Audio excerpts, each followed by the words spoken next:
What's up, guys, and welcome back to Book Entertainment. So, there's an interesting observation that I've made that occurred inside the Khumalo house.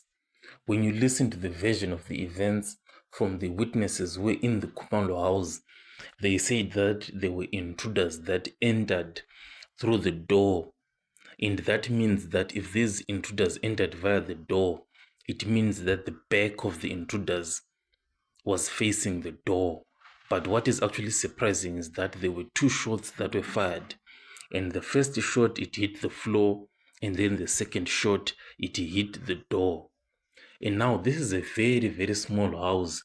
And it's very, very difficult for somebody, for these intruders to like turn around and their front it starts facing the door.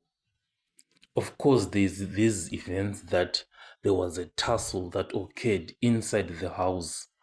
But what we're talking about here, if you have seen the pictures of the inside of the Khumalo house, it's a very, very small house. And these intruders, so actually, there were two of them. Now, when I try to juggle it inside my head, it's kind of like very, very difficult for them to like turn around and then start facing the door itself. So it's really kind of like crazy, because if there was a turnaround that occurred, maybe these witnesses should have talked about that, and the defense should have like questioned these eyewitnesses and say, okay, how did this turn around occur?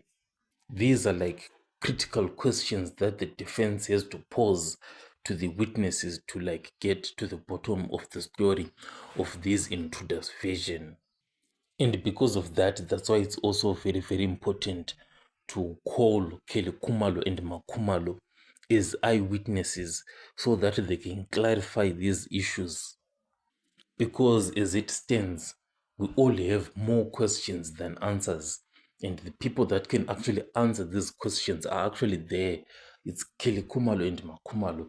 And all what is actually needed is for Advocate Baloyi to simply call Kelly Khumalo and say, come and explain, for example, this version of the story. How did these intruders finally turn around and they were now facing the door itself? So tell me what you think. I'll catch you guys on the next one.